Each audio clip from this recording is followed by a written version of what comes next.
hi Mainga, thank you very much for being here today. So Mainga is a second year medical student at the University of Bristol. So can you start by telling us a bit about what you did before medicine? Yeah, so I worked in media and publishing for about 9 years in total.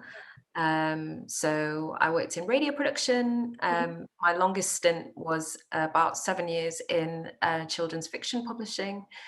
And then I worked for a couple of years making like online learning resources for young people. So yeah, quite different. But what I always say is that there were lots of transferable skills from my work history that have come in useful for the medical degree. Yeah, perfect. So you'd done an undergraduate kind of straight out of school? Yeah, so my first degree, I did English language in Mhm. Edinburgh. Nice, okay. And yeah, it was great. I really had an amazing time. I really enjoyed it. Um, I didn't work as hard as I could have done. Mhm, Um, and so I came out of that degree feeling like I hadn't like fully mhm, taken full advantage of mhm, like what the university had to offer, mhm, and like the whole university experience. And I think that definitely kind of played into some of my decision making around wanting to go back to university, mhm, um, because I think getting older, being a bit more mature, mhm, um, and just thinking about the various kind of opportunities that I've had in my life, mhm, I really felt sort of regretful that I wasn't mhm, that I hadn't previously mhm. kind of fully maxed out that opportunity. So I'm definitely trying to make up for lost time with this one. Yeah, I was going to say, so do you feel now that you are kind of getting the experience you maybe felt you could have gotten in your first degree? I suppose pandemic Well, uh, yes, messing that a little bit. yeah, I was just about to say, like, it couldn't be more different in sort of Mhm, every respect. Um, so yes, it's completely different. So the first time I went to university, I was 18 years old, straight out of school. I'd never not lived at home with my parents. So much of the experience was about kind of learning to live independently, learning to live with people other than my family, mhm, kind of progressing through adolescence in that way. Um, and yeah, it was great. I made friends for life, people who I'm mhm, still friends with now. And that was a really important experience. But I think um, yeah, as I say, academically, I didn't sort of push myself or like um, fulfill my potential, I don't think, in that mhm, way. So this time I came to university as a mature student. Is a completely different course in that it's a vocational course. mhm, It's the path is very clear in terms of what we do at university and then what happens afterwards into progressing as a medical professional. mhm, The application process itself is so intense yeah, that I don't think you can engage with it unless you really, really want to do it and you really mhm, feel passionately about it. mhm, So, and I think that all sort of primes you for when you arrive, you want to, or for me at least, I just wanted to make the absolute most of the experience.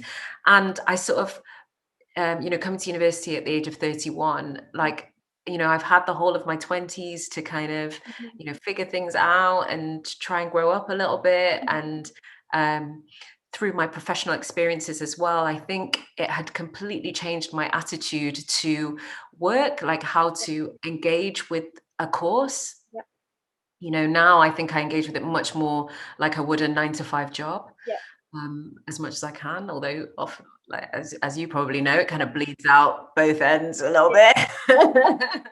mm, Um, and but additionally, I think as well as the sort of academic stuff, I think I've tried to engage with the university as well, much more. So, mhm, like being a mature student advocate, like having a couple of different uni jobs. mhm, Um, that has helped me to feel a bit more engaged with the university as an institution, mhm, rather than like just my course as was previous. Because like I've never been sporty, so I've never done like uni sport. Mm. I think I lied to myself a little bit when I came and was like, oh, maybe I'll take up you know, medics rugby. No, Yeah. that's not going to happen. Yeah. It's not going to happen. Still time.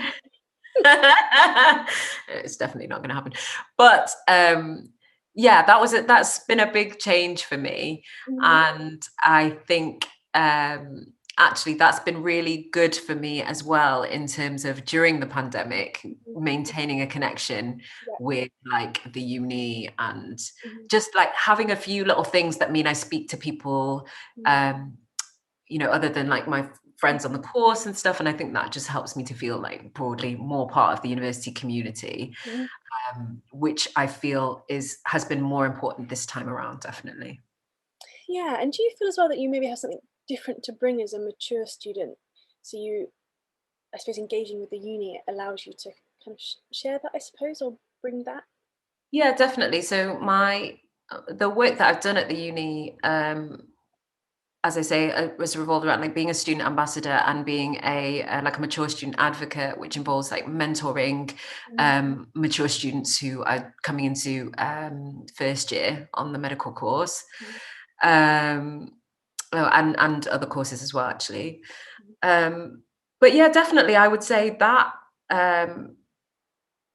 just that different perspective, like having worked, like not being the sort of stereotypical student on the undergraduate course. That has all been yeah, informed by like everything that I've done previously. And I do, you know, in terms of feeling like what I can bring, well, now I'm just literally just much more engaged with what I'm doing. I kind of the course is so full of different components and different elements.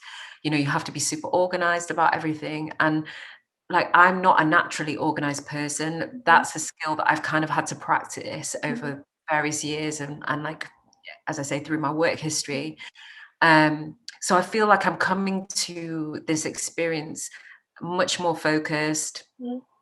Um, and maybe much more sort of reflective about it all. And yes, and so I think the fact that I've been able to kind of reflect on the experience and have that element of maturity, that's what I try to bring to those other things that I do. Yeah. So for example, engaging with the first year students. Yeah, and I mean, I don't know, maybe you have to speak to them to find out whether or not I've been Yeah. successful in any way positive. Yeah. But I hope so. I hope so. And yeah, I would definitely say my whole like attitude and outlook is completely different to how it was previously. And I wouldn't say, you know, that it was worse. It was just that I was looking for something different out of the experience previously, and now I'm looking for something different again. So Yeah, it does feel like there is so much to pack in, especially in a first degree, because there's just so many opportunities. You know, living away from home, just going out and meeting people is a big thing. And I think, you know, it's easy to underplay it and be like, oh, students, you know, they just love to go out, but it's a huge part of it, and you do make lifelong friendships. So I almost feel like it's too much to fit in, like especially medicine. There is so much to learn and so yeah. much you can get from it academically, and you know, with your own skills to fit that alongside the kind of personal development. Yeah, I think it's really challenging. I think when I think back to my friends who were, because I was friends with a lot of medics in Edinburgh, you know, big medical school, lived with a couple of them. And when I think of like the work hard, play hard Yeah, attitude that they fully embraced, I just don't know how they did it. And yeah, now I don't know whether it's just being older and maybe having less energy, but I think back to like to what they were doing. And you know, I take my hats off to them because they really packed it all in. I don't think they slept, yeah, basically. yeah. I don't think I could do it. Yeah, definitely not now. And I do also feel for my colleagues who are kind of coming to this experience for the first time, because, like you say, all of that stuff is really important, but that's kind of what's been stripped away by the pandemic. So, yeah, I do hope. Well, I guess we benefit from it being a long course, and so Yeah. hopefully we're all vaccinated, there'll be plenty of opportunities for that kind of thing again. Yeah. Starting the course as well, so you brought a lot of transferable skills, but in terms of the academics, like coming from I suppose a non kind of science, non like biology, chemistry background, how did you find that coming into the course? Well, I have to say that I'm privileged because I was always a kind of art science split, and actually that's sort of emphasized in the course that we're doing as well, like that medicine isn't just about science. There's lots of scope for exploring kind of ideas and concepts that you might think are more related to the humanities. Um, yeah, in terms of the transferable skills, I would say communication skills were, something that I tried to like emphasize in my application and Yeah, in yeah. the interview process as things that I've worked on and developed in lots of different kind of situations. Um, and so I would say that it wasn't just about the sciences or, that actually everything that I've done previously has helped me. But specifically on that point, so I did the Access course at Manchester College because I didn't have quite the right mix of previous experience, and also because I had been out of study for 10 years at that point. So to apply for medicine, I think you have to have been in full-time study within the last 5 years. And I do understand why that is, because it's kind of full on, and you need to be able to hit the ground running in terms of being able to manage a sort of a pretty hefty academic workload. So that like 9 months on the Access course again really sort of helped me to kind of get back into the mode of study, really refresh the science that I'd done previously, and kind of start to think about how I would be relating some of those basic sciences to kind of applied science clinical environment. So yeah, I would say, and I did the Access course. I did it. The course was 2 days, and I worked 3 days in a week.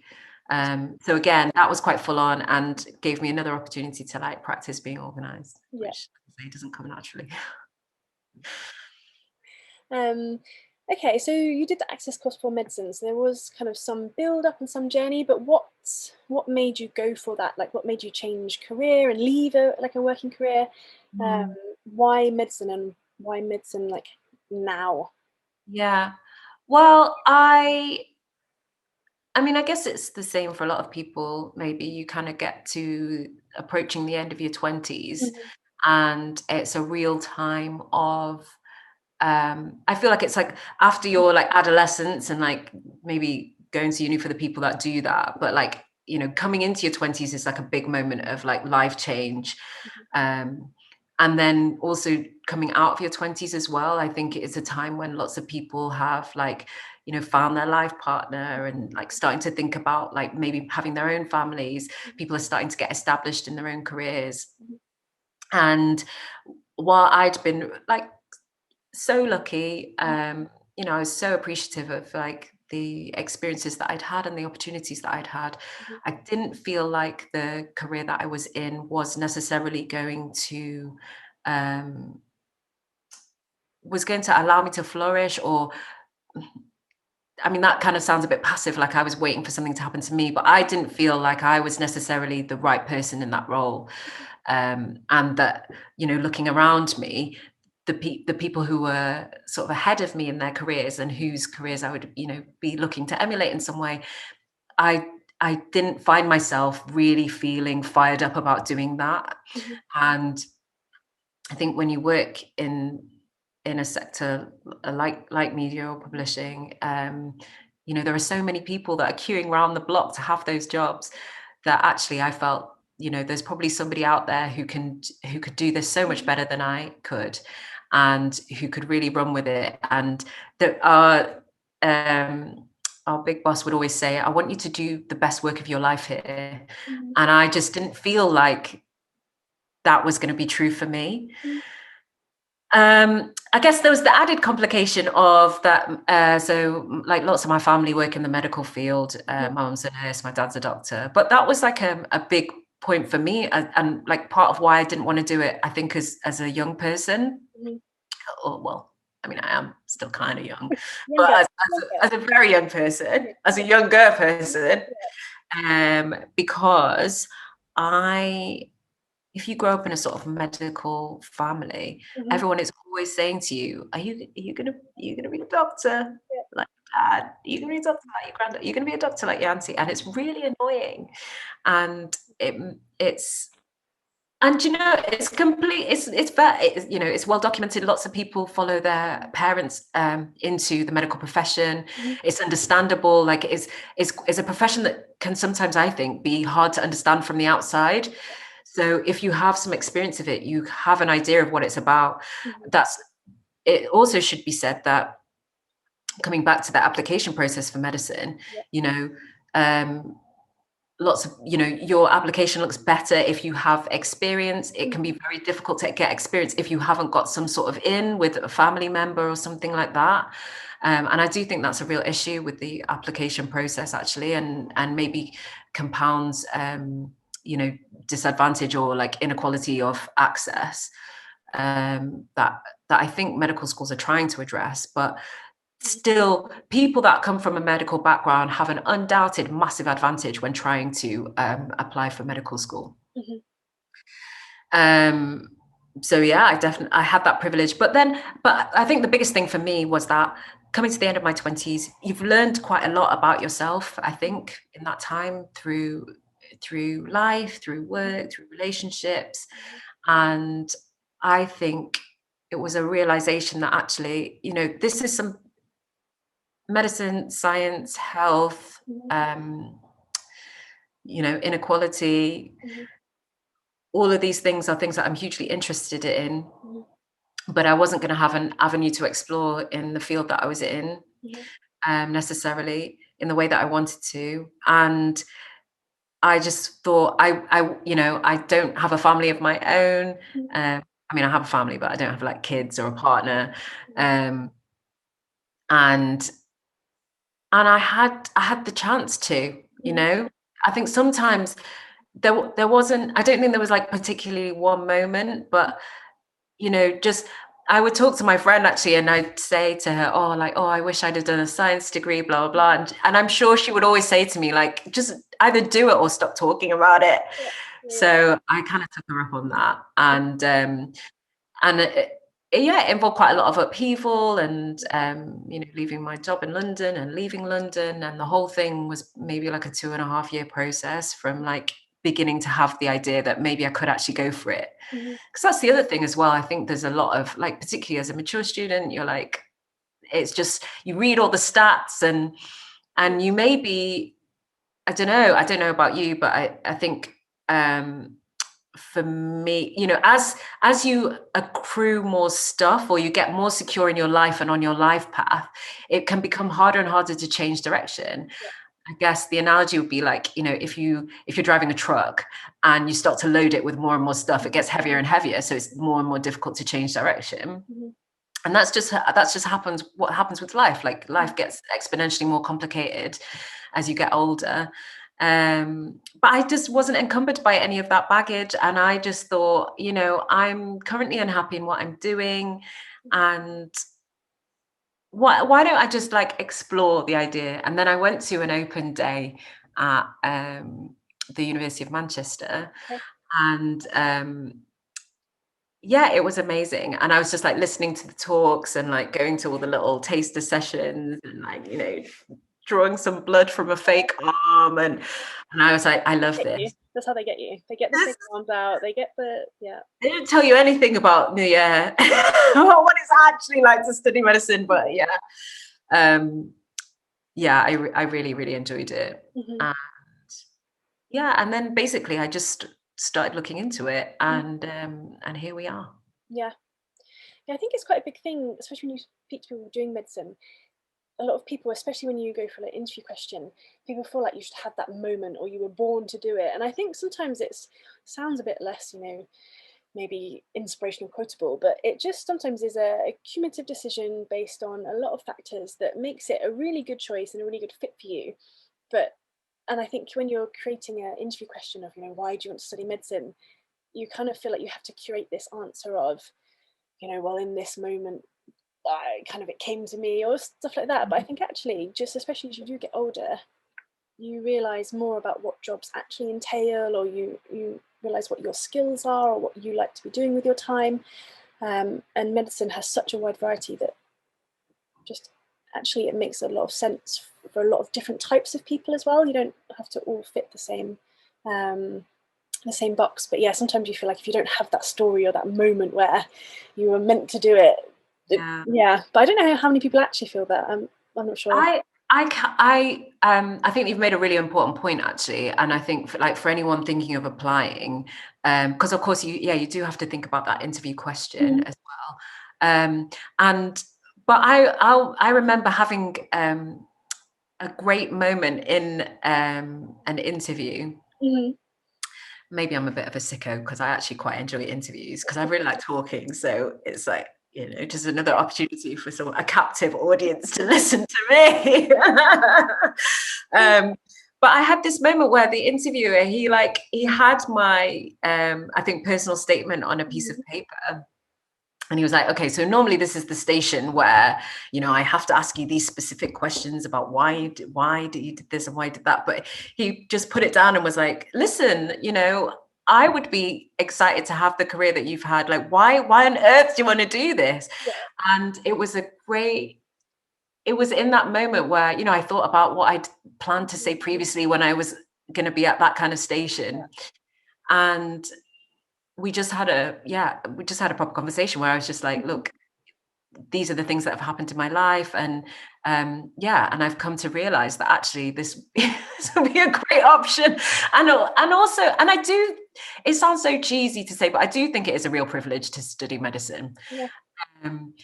It is like people are doing things that are literally on the edge of what we know about the world and the way it works and science and the human body. And I think if you're interested in it, and I do 100% recognize my privilege in being able to do this, and that's kind of what motivated me as well. It's like,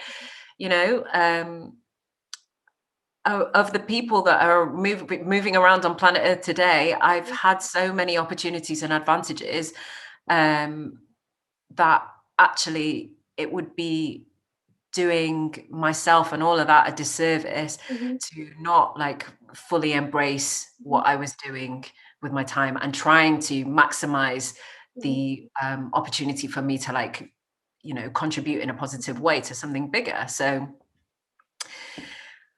that's a very long-winded way of saying there wasn't any light bulb moment, but I just thought it'd be a good idea. There is also that moment there where it goes from being like an idea to I'm gonna do this. I think I had that. It kind of swirled around the periphery for quite a while, but I do remember that moment where I was like, oh god, this is happening. I'm gonna do this. I'm actually gonna apply. I'm actually gonna go for this. And that was quite exciting because you get that. It's a sense of purpose, isn't it? The application process takes so long. There's a lot of parts to it. It's very intense, and just even being part of that and making that decision to go for it is, a big decision in itself. Yeah, absolutely massive. And just being able to fill in all the various boxes. Because I don't know about you, I'd previously looked at the UCAS form before and I'd been like, well, I've got a space here and a space there, and I haven't been in study for 5 years and I don't have an academic reference. So, and all of that stuff really kind of, if I toyed with the idea in the past, that really kind of put me off. Yeah. And really for me, it was finding out about the access course, being lucky enough to live near enough to be able to access it. Yeah. And that was a real kind of unlocking. And that maybe was my moment where I was like, this is happening. I can't believe it, but this is actually happening. So yeah. There were plenty of hurdles along the way, not least when I went to enroll on the access course and they were like, so the days that we said the course was going to run on, it's not running on those days. And I was like, well, I've just gone through a really intense process to negotiate those days. Yeah. with work. Mhm. So yeah, there were plenty of little challenges like that Mhm. along the way. But I think if you're dogged enough and you're serious enough about it, I think people sense that about you. Mhm. And then they realize that, okay, like this is happening. Yeah. Yeah. Yeah. I think med schools could fill their courses with really high quality applicants, probably 2, 3 times over. So I think what I found really difficult about the application process was just not to take it personally. Like the numbers of people applying are so high, and everyone's amazing at this. They've done, you know, music, sports, extracurricular and high grade, academic, and all the entrance exams. And I think even if you don't get in the first time or the second time, it doesn't mean you're not a good candidate. But that's Yeah. yeah, it's a hard thing to not take personally, and to keep pushing through and to keep ticking those boxes. Like I think especially if you look at the application and there's all these things that make you feel like you don't fit what they're looking for. The determination to say, okay, well, right now I don't, but this is how I do it. This is what I would need to do, and just to work through it across a number of years. Like Yeah. it's a 100%. yeah, it's Yeah. huge. I mean, yeah, so I probably, like, at the beginning of the 2.5-year process, I probably looked at the form and was like, "Yeah, there's a lot here that I can't fill in." Mhm. And then so it was amazing to, like, a year later to be coming to it again and being like, "Wow, okay, I've done the things. I Yeah, can fill the boxes." yeah. But yeah, no, it's horrific sometimes when you look at those forms and it's like, this is a space for applicants to fill in any international music or sporting achievements. Yeah. And it's like, Yeah. what?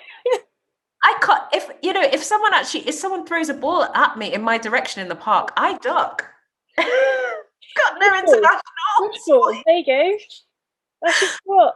Maybe that is my sport. Yeah. Yeah. So yeah, just little things like that. And Mhm. you can start to tell yourself a whole narrative of like, oh, they're trying to communicate with me that I'm not the right person. And Yeah. that's the kind of person they're looking for is the person with the international sporting achievements. But I would just say, just take that with a pinch of salt and Mhm. focus on the bits of the application that you can really boost up, and talk about yourself in the most positive way possible, and Mhm. think about yourself in the most positive way possible as Mhm. well, because I think it's the kind of thing that is so easy to, um, you know, to doubt yourself. Yeah. Um, so yeah, don't let the form dictate Yeah. how you think about the process and yourself. I think it comes up again and again. So, once you've got onto medicine, you're then going to be applying for jobs. I was applying, or I am currently applying for some kind of like funding, and it's got not just publications, it's got publications, book chapters, and I've got nothing to put in it, and it's really intimidating. And you just Mm, think, what is the point? No, I clearly don't have the right things. And it's not only just, yeah, general, it's publications split into categories, and I think, but I did it last year, I was unsuccessful, I'm going to try again this year. You have to, you will get there as well. And I think it's reflective of studying medicine. There's mm, so much to know. And then we do the progress test at Bristol. And mm, the first time it's a bit of a joke. And then the next few times you're thinking, one day I'm going to need to know this. And it's mm, really overwhelming that you yeah. can't tick those boxes, you can't feel that knowledge, but just like block by block. So we work in 2 week blocks, 2 weeks at a time, term by term, year by year. You have to believe we'll get there. And I suppose that's representative of the application process. And you need to have that ability to just keep going at it. 100%. It's like almost like, people talk about how, we're all about instant gratification these Yeah, days, and we all need to sort of practice, like, waiting for what we want. Like, yeah. medicine, the application process and the course itself is like a whole exercise in delayed gratification. Mm-hmm. And I think it's a lot about trusting the process. And do you know what? There's a lot of luck along the way as well. Like, I fully recognize and acknowledge the role that luck has to play in so many things. Um, so I think as well, that's the other thing to remember, is that Mm-hmm. sometimes it is just the luck of the draw. Yeah. Um, And actually, someone that I've been working with this year, they'd applied for for a health sciences course, Okay. and then like found out on basically the last day that they Mhm. hadn't got it, but the application was really good, and Yeah. would they take this other course as well? Mhm. And actually they did, and they're applying again this year. Mhm. So, and I think that's a really important message and something to remember as well, because that's a question they often ask in interview. Mhm. If you don't get on this year, what would you do? And I think the Mhm. thing to say is, if you really want to do it, is that I'll keep trying Yeah. to get on, because you're, every time, everything you do sort of moves you closer to that goal, if that's Mhm. what you want to do. Even the experience of having been through the interviews, then you hopefully get another opportunity, and you're forearmed because you've done it before. So I would definitely, and there are plenty of people who get in on their second or even third attempts. So Mhm. yeah, I'd say if it's something that you want to do and you feel passionately about it, Mhm. and you can sort of maintain energy and positivity, uh, yeah, then just keep plugging away, because you don't know at the point at which your luck might change. Yeah. When you were applying, was Bristol, like, what attracted you to Bristol? What were you looking for in a med school when you were going through the application process? Well, I think, to be brutally honest, I didn't have all that much choice Yeah. about Yeah. where to apply, Yeah. because I don't know whether the situation has changed now, Mhm. in light of like widening participation and all of that, but not so many places take the access course. Okay. I think as well, because I was doing medicine as a second degree, and I hadn't previously done a science degree. So that kind of limited my options in terms of doing graduate entry courses and yada, yada, yada. So I was kind of limited in where Mhm. I could apply. Mhm. Um, but Bristol, I've heard great things about Bristol, in terms of like both a uni and a medical school. Mhm. And I, and also the fact that they were really open to mature students was Yeah. like a real plus, because Mhm. I, whenever I went to interview, like one of my questions was like, how do you feel about mature students? Like, what kind of percentage do you have on your course, and all that kind of stuff. So and then I was in the very lucky position to have to get 3 offers. So I got to choose, and I chose Bristol.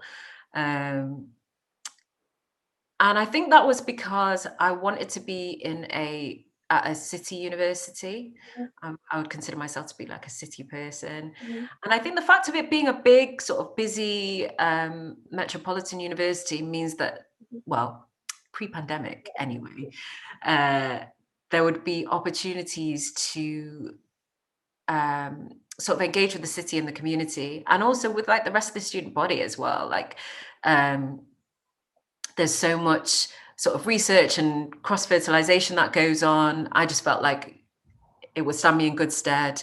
Um, research is something that I'm interested in as well. So, like, going to a big research university Mhm. felt important to me. So, yeah, like a number of reasons, but definitely like the attitude to mature students, and like little things like being contacted by the mature student team, like during the application process, I think sort of changed the way I was thinking about it as well. Mhm. So, kind of extracurriculars like research, how have you found looking into that while you've been studying? How have you found the balance between actually studying and looking at all these other opportunities? Well, I I haven't done as much looking into it as I would like, definitely. And I mean, I hope that's okay, because in the definitely, I think, in the preclinical part of the course, um, in fact, at one of the events that you organised, the very well respected academic doctors were saying that, Mhm. in your first and second years, it's kind of difficult unless you already have a research background to kind of get involved. And I think for me as well, um, like I said, I think I'm just kind of a generalist in my mind. Like, I'm just sort of interested in everything. And before having seen all of the clinical specialties, Mhm. I'm finding it difficult to think about, where exactly I want to sort of direct my energy in terms of Mhm. like future specialty or something like that. Mhm. So I have to say, I haven't been involved in any research directly. However, little things like, through my student choice project, I worked on medical ethics. That's something that I'm really interested in and kind of ties in nicely with like my humanities background. So even just starting to think about those things and think about like other opportunities that come up, like, I write for a blog. Um, about kind of issues relating to medicine and the study of medicine. So, um, and again, I would say that that kind of feels like a privilege of being a mature student as well, just like having a bit more of a sense of like how careers pan out and how you look for opportunities. So I'm not too worried because I think that when the moment comes, I think hopefully I'll be able to do the things that I need to kind of, make sure that I get the opportunities that are going to help me to progress. I think it's like there's two sides to it. So when you have progressed down a career, it can be a bit daunting to feel like you're stepping back. But it also takes a bit of pressure off because, we're at the start of our degrees for our medical careers. No one's expecting you to come in with, 10 publications, this or that. And we have time, you do 2 foundation years and then you start thinking, about specializing. So I think it's actually quite nice, I suppose, that the pressure is off for this career in terms of these couple of years. You can adjust to it and you can make decisions and you can take the time over it. Because I think my understanding is that even as a mature student, as you progress through and you do applications for different jobs, they don't expect more of you. The point system that they give for medicine doesn't. It does favour for previous degrees for some of them, but they have changed those. Like they have just changed that recently, haven't they? So I suppose it's quite a nice luxury that you have the experience in knowing career progression, but a little bit of time is off. Yeah. I mean, I guess that's another transferable thing. I think medicine is so particular in that there are such like formal pathways that you have to, like, it doesn't mean that it's any less complicated, but it's different in that in my previous jobs, it was like, you'd go on literally go on jobs websites and like, apply. And then once you got in, then opportunities would come around by sort of word of mouth or, but this is very different in that you will build up a portfolio. And there are specific pathways and very clear, traineeships that you have to go through. And it's very sort of stratified and delineated. And, you can't just like jump ahead because obviously, hopefully you need the experience before you can, start taking full responsibility for patients on your own. So, I think for me, I'm just glad that I know a little bit about how you navigate professional systems and spaces and relationships, and hopefully that will stand me in good stead when I finally do kind of have all the things on my belt to fill in those forms.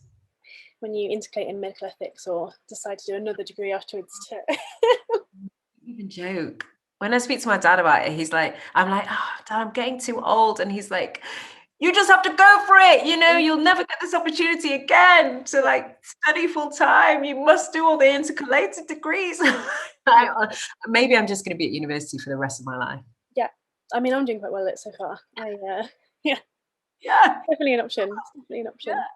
But I suppose medicine is, you're obviously not at university, but you're training for a long time. Yeah. And you're kind of always training, to be honest, because things change so much. Totally. And I think that is another good mental thing that I've definitely embraced is that, again, it sounds so cheesy, but it's not about a final destination. It's about getting there and everything. And you're sort of, and I think it probably, once you qualify, it's probably quite easy to start thinking in terms of like, I need to get to this goal by a certain point. But again, like you say, I think the pressure's off because we're mature students and we've kind of derailed the whole timeline anyway. So I feel like the whole time that we're doing this, we are working. And even when you sort of, reach this, whatever end point you thought you'd reach, you have to continue to refresh your professional skills and continue to learn, and hopefully your field will continue to progress and develop. So Yeah, embracing this the whole idea of lifelong learning, as cliched as it sounds, is really important. Every day is a learning day. Ugh. um, what has been, do you think, like the most positive thing for you coming out of, deciding to study medicine, coming to Bristol to do medicine? What has been the most positive for you? Um, I I think just the actual doing of it. I mean, Mhm, so what do I mean by that? Like, so going back to what we were talking about before, mhm, like from having the idea mhm, to actually executing it, and just getting in, and mhm, that first day when we stood in the lecture theatre and all mhm. recited the Bristol promise. Yeah. um yeah, it's been it because it required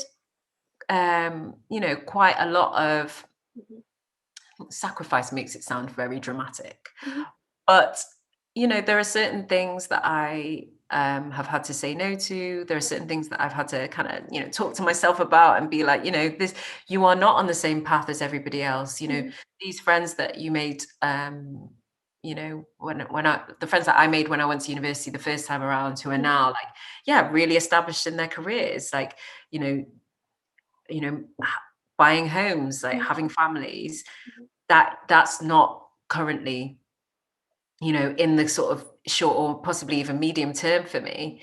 And sometimes that can feel quite lonely. mhm, And I think it's important to acknowledge that, and say, actually, yeah, there is a certain loneliness that comes from doing something different from like what mhm, your peers are doing.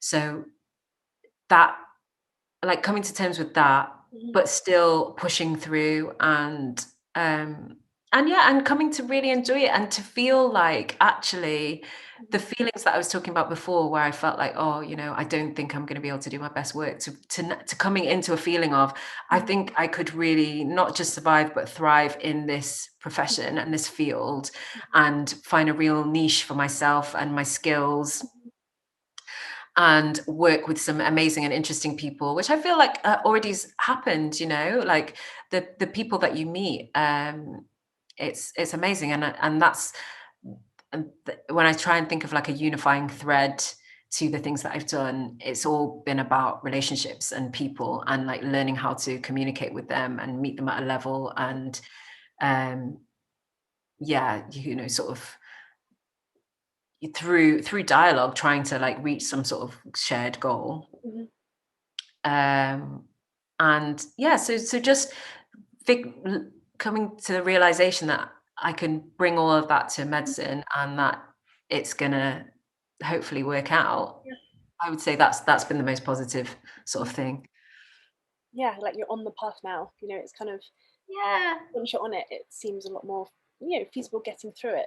Like, yeah, mm, absolutely. And you have to say this, but it is true, like all the people that you meet along the way. So yeah, yeah, it's been great. yeah, and we do get to meet, you know, people, patients, like really early on. I think it's Mm. some.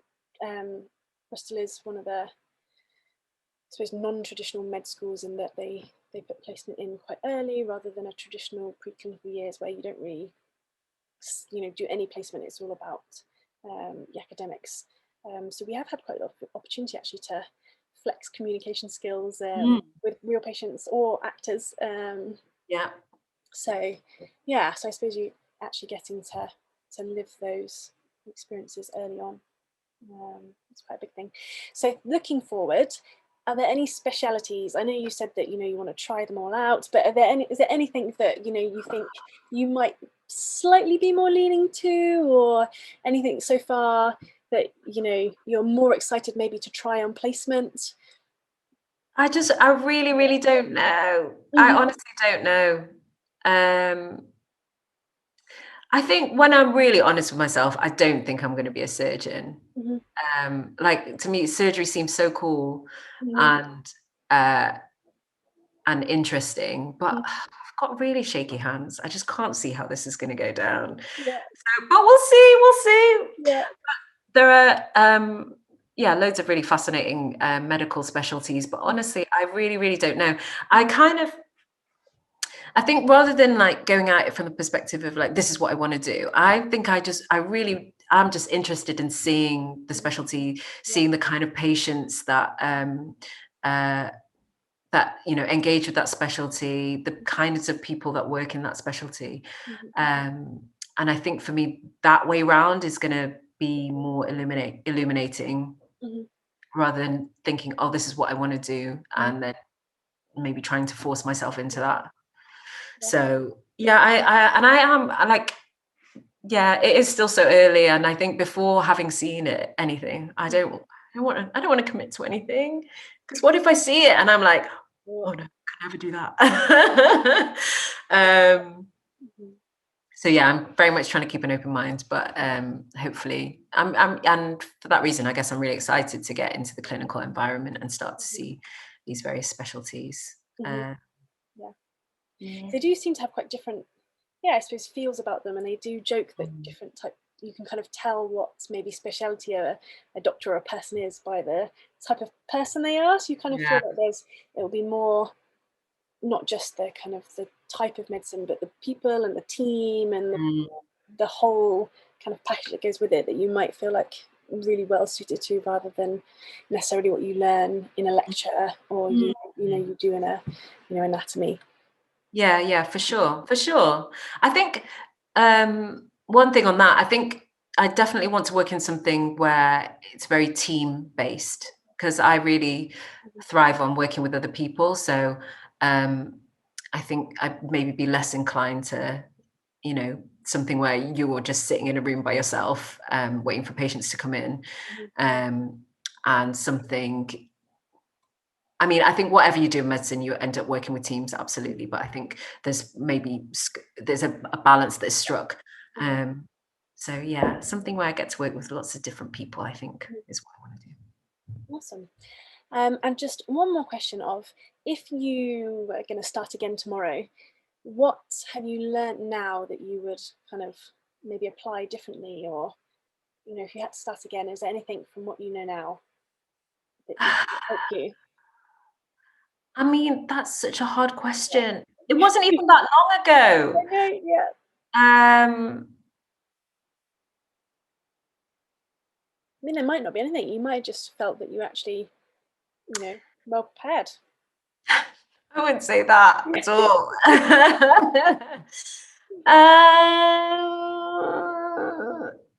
I mean, well, as I've said, like, being organized is an ongoing project of mine, but that's just not very interesting. And like, I did know from the start, I was like, you're gonna have to be really organized, and every day, I'm just working through that. Something that I would like to engage with more, and I hope that this like just increases as we go through the courses, like learning how to like revise and learn with other people Yeah. in like not in the formal setting. So um and I know we've kind of like experimented with this a couple of times, but I don't know whether as well it's like related to the pandemic as well, so we can't like get together in like a study room and just like go mad on a whiteboard. But I'm sure that will happen maybe much more when we get out into the clinical academies and stuff like that. But I think um, learning to learn with other people. I would also I would hope that people that I've worked with as well would say that I have tried to be generous in, like, if I find a resource that I think is useful or interesting, I've tried to share that with people. Mhm. Um, if I found something out that I think is going to be helpful or useful, I'll try and share that. I think it is, the way that medical schools try and talk about themselves and their students is that, oh, it's all really collaborative and one big happy family, but that, there's definitely an element of competition. Mhm. But again, I think, not to talk about mature students as well, like with this completely different breed, but I think that thing that you were talking about, like, being on a different timeline, on a different track, like, again, and like having been through it and knowing what it's like to work in different environments, and knowing that actually, you know, really kind of competitive or cutthroat environment is not necessarily massively conducive to great learning. So just that, embrace opportunities to learn with other people, Yeah. and be patient with other people, and but also realize that like maybe the most fruitful parts of your learning and learning experiences will come from like those relationships. Mhm. Mhm. I don't know. Yeah, I think it's also something you just keep working on. So what's great about Yes. that is that you don't need to have applied that from the beginning, and especially because the course and just all the learning is so lifelong that Yeah. the more you can, I suppose, reflect on the process and learn from the process itself, the more you can try and keep applying these things as you go through to make the most of it. 100%. Like it's not, I don't think you can necessarily, you can't come in and know what it's going to be like. It's only once you start doing it that you um start to understand like how you go about getting your head around all of it, and that it's totally an iterative process. Some things are going to work, some things aren't. um you might make the same mistake quite a few times over before you realize that you know you need to change something in your process. Mm-hmm. And so maybe that's another thing as well, like just like sort of trust the process, and if you continue to engage and try and stay on top of things as much as you can, you're probably doing a lot more than you think you are. Yeah. um, I think you can beat yourself up and compare yourself with other people, but the more you can sort of get away from that and realize that this is just you're on your own project, Mhm. and you are going at your own pace, and you're there because they think that you can succeed. So just like trust in that, and eventually you'll get there. If you, Yeah. I kind of feel like if you make it to year 5, you know, you will be a doctor. So Hmm. stick in there. I think if you get in, Yeah, get in, then you've got the skills and the attributes to get through. that's the biggest hurdle. Yeah. Yeah. Well, thank you very much for your time today. It's been awesome chatting to you, and yeah, we'll catch up with Thanks you so soon. much. Yeah. Yeah. Thank you.